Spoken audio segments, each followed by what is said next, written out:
নমস্কার বন্ধুরা, আমি পিঙ্কি শিকাগো থেকে আমার একটা নতুন ব্লগে আপনাদের আবার স্বাগত জানাই। শিকাগোতে বসন্তকাল প্রায় দোরগোড়ায়, তাই এখানে স্কুলগুলোতেও বসন্তকালীন ছুটিও শুরু হয়ে গিয়েছে।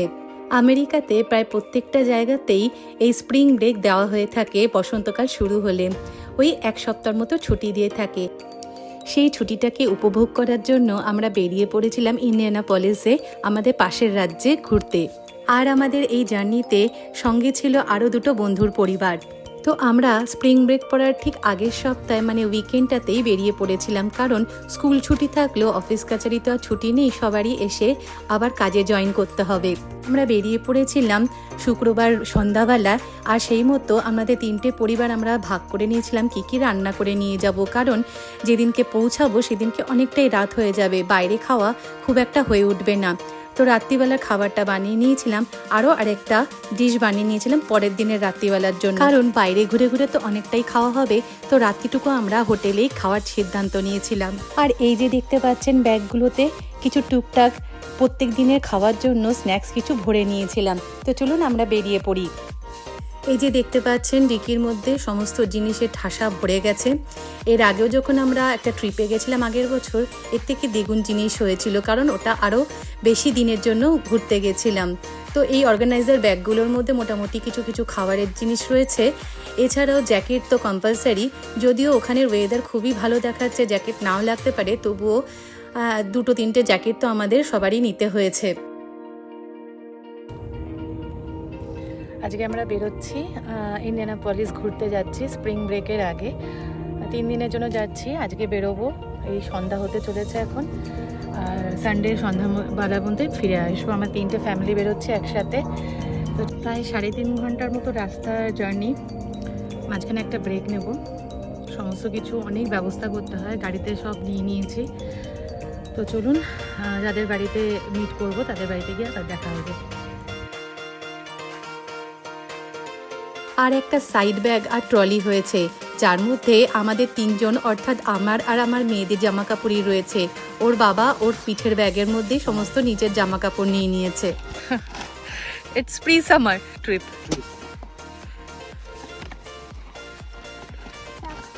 গাড়িটা ব্যাগটা ওখানে রাখছো, পড়ে যাবে না ডিকিটা খুললে?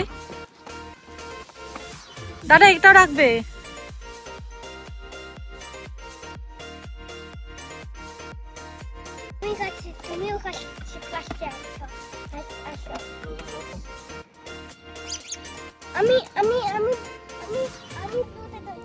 তোর তো পিঙ্ক কালারটা ছিল।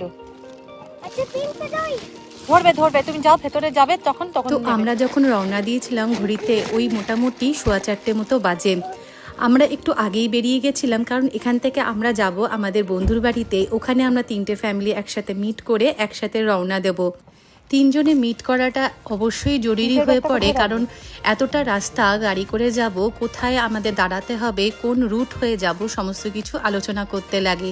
সেই জন্যই আমরা আগে ওদের বাড়িতে মিট করব, একসাথে সমস্ত কিছু আলোচনা করে ওখান থেকে রওনা দেব।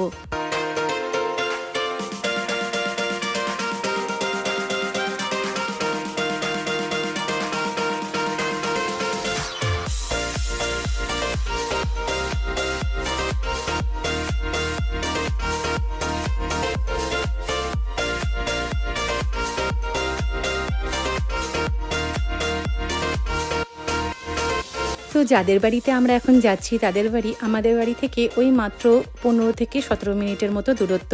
চলুন, আমরা পৌঁছেও গেছি। কোথাও বেরোনোর আগে এরকম একসাথে দেখা করে বেরোনোর মধ্যে আলাদাই মজা আছে।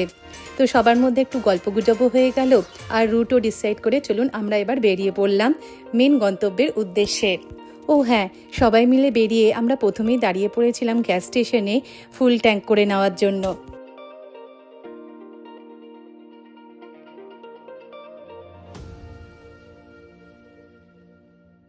এরপরেও আমরা আরেকটা ব্রেক নেব, প্রায় ওই 2 থেকে 2.5 ঘন্টা বাদে, সোজা ইন্ডিয়ানাতে ঢুকে যাবার পরে। আমরা গ্যাস স্টেশনে পৌঁছেও গেছি, আর আমাদের গাড়িতে গ্যাস ভরা হয়ে গেছে। এবার আমরা বেরিয়ে পড়লাম মূল গন্তব্যের উদ্দেশ্যে।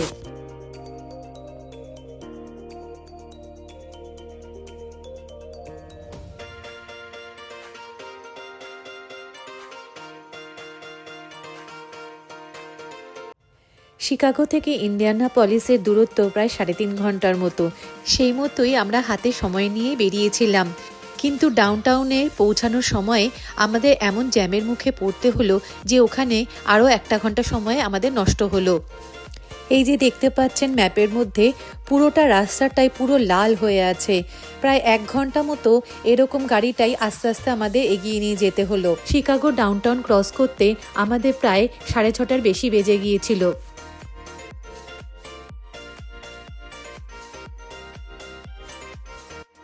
তো ফাইনালি ঘড়িতে যখন ওই 6:45টার মতো বাজে, তখন রাস্তা অনেকটাই ক্লিয়ার হয়ে গিয়েছিল। তো তখন আর কি গাড়ির স্পিড বাড়িয়ে আমরাও ছুটে চললাম যেখানে আমরা ফার্স্ট ব্রেকটা নেব, আর সেখানে পৌঁছাতেও এখনও আমাদের 1.25 ঘন্টার মতো বাকি।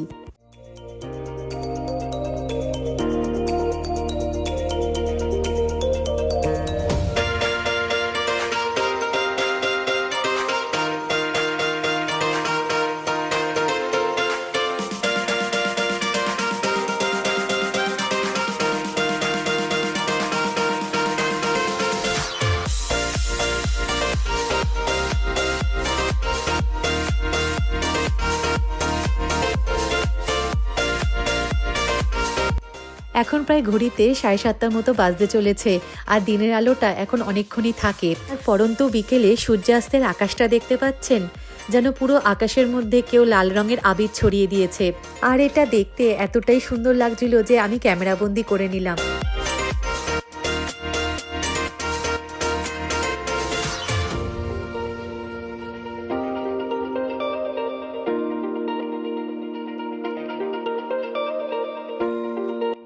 এখন প্রায় 8:30টার মতো বাজে ঘড়িতে আমরা প্রায় আমাদের ফার্স্ট গন্তব্যের কাছাকাছি পৌঁছে গেছি।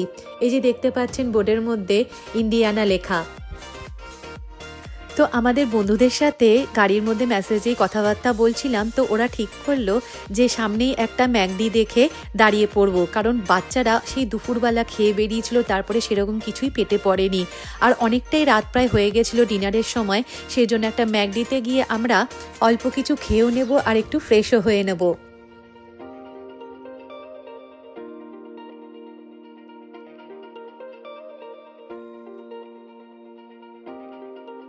তো যখন আমরা ম্যাকডিতে পৌঁছাই তখন প্রায় ওই 9:30টার মতো বাজতে চলেছিল, আর আমাদের হোটেলে পৌঁছাতে কিন্তু এখনও 1.5 ঘন্টা মতো বাকি ছিল। তো আমি এতটাই টায়ার্ড ছিলাম যে ওখানের ভিডিও আর আমি করে উঠতে পারিনি। তো এতক্ষণে আমরা বেরিয়েও গেছি ম্যাকডি থেকে, এখন আমরা সোজা যাব হোটেলের উদ্দেশ্যে। আর এই যে আশেপাশে অল্প অল্প আলো দেখতে পাচ্ছেন লাল রঙের যে চমকাচ্ছে, এটা কিন্তু পরে জানতে পারলাম এটা ছিল উইন্ডমিল। রাতের এত ঘন অন্ধকার ছিল যে ভালো করে দেখাই যাচ্ছিল না।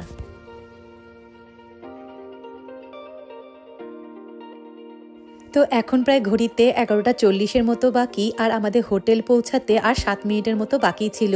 তো আপনারা হয়তো ভাবছেন যে এতটাও দেরি হলো কেন।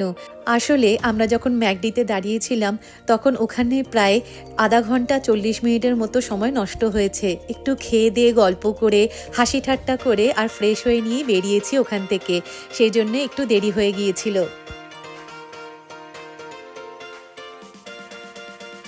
তো চলুন, আর মাত্র 1 মিনিটের মতো বাকি। এই রাস্তার মোড়টা ঘুরলেই আমরা হোটেলে পৌঁছে যাব।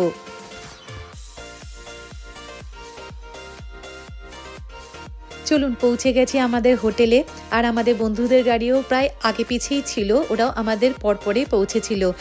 এখন আমরা হোটেলে চেক ইন করবো, তারপরে আমাদের রুম দিলে আপনাদের রুমটাও ঘুরে দেখাবো। আমরা ঢুকে পড়েছি হোটেলের ভেতরে, আর রিসেপশনটা দেখে আমাদের তো খুবই ভালো লেগেছে।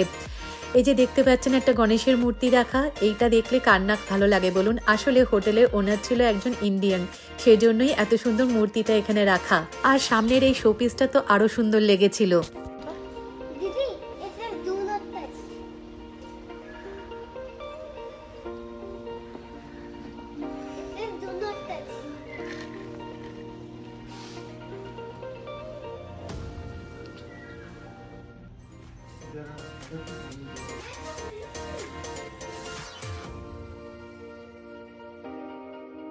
এই যে পৌঁছে গেছে আমাদের বাকি বন্ধুরাও, আর আমাদের রুম নাম্বারও দিয়ে দিয়েছে।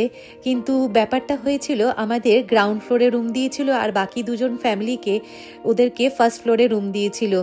সুতরাং আমাদের রাত্রিবেলাটা ওই উপর নিচ একটু করতে হয়েছিল। হোটেলের এই কলিডোরটা আমাদের খুবই পছন্দ হয়েছিল। এই সামনের বিশাল বড় জায়গা জুড়ে ছিল ব্রেকফাস্ট এরিয়া, আর এই ব্রেকফাস্ট এরিয়াতে কিন্তু বিভিন্ন দেশের পতাকা লাগানো ছিল। তার সাথে পছন্দের আরেকটা কারণ ছিল কি জানেন, এই বিভিন্ন দেশের পতাকার মাঝখানে নিজের দেশের পতাকাটাকে দেখে।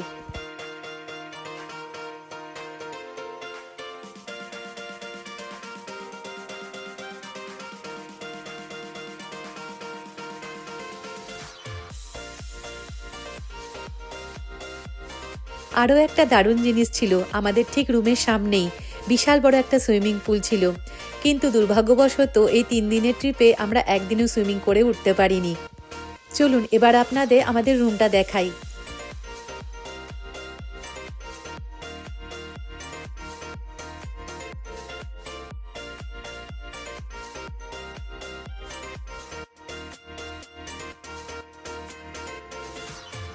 এই যে আমাদের রুম, বিশাল বড়, খুবই সুন্দরভাবে সাজানো গোছানো, নিট অ্যান্ড ক্লিন। আর আমরা যেখানেই যাই না কেন ডাবল বেড তো অবশ্যই লাগবে, কারণ আমরা 4 জন মেম্বার বাড়ির। সামনে বিশাল বড় একটা আয়না লাগানো ছিল, আর আয়নাটার ঠিক পাশেই কিছু হ্যাঙ্গার রাখা ছিল জামা কাপড় রেখে দেওয়ার জন্য। আর যেখানেই ঘুরতে যাও না কেন বাথরুমটা দেখা কিন্তু অবশ্যই দরকারি। খুবই পরিষ্কার পরিচ্ছন্ন ছিল বাথরুমটা, সামনে এত বড় একটা মিরর ছিল, আর কিছু টয়লেট্রি জিনিসপত্র ছিল। আর এখানের সবচেয়ে ভালো জিনিসটা থাকে, প্রত্যেকটা হোটেলে এই হেয়ার ড্রায়ার একটা করে দেওয়া থাকে। আরও কিছু ছিল এই হোটেল রুমটাতে, যেমন একটা ফ্রিজ, একটা মাইক্রোওয়েভ আর একটা কফি মেশিন। ফ্রিজ তো অবশ্যই লাগবে, কারণ আমরা খাবার বানিয়ে নিয়ে এসেছিলাম, সেটা রাখতে অবশ্যই ফ্রিজের দরকার। তো আমরা জামা কাপড় চেঞ্জ করে ফ্রেশ হয়ে নিয়েছি, এবার যাচ্ছি আমাদের বন্ধুদের রুমে। ওখানে আমরা ডিনারটা সারবো, রাত্রি প্রায় 12:30টার মতো বাজে। কালকে আমরা কোথায় কোথায় ঘুরতে যাব সেগুলোর প্ল্যানিংও করতে হবে, সেটা নিয়ে আসবো আমি আমার পরের ব্লগে। তো আমি ভিডিওটা এখানেই শেষ করছি, ফিরে আসবো আর একটা সম্পূর্ণ নতুন ভিডিও নিয়ে। ততক্ষণে সবাই ভালো থাকবেন, সুস্থ থাকবেন, আর আমার চ্যানেলে যদি নতুন হন তাহলে অবশ্যই সাবস্ক্রাইব করে যাবেন। তো ততক্ষণে সবাই ভালো থাকবেন আর সুস্থ থাকবেন, সকলকে টাটা।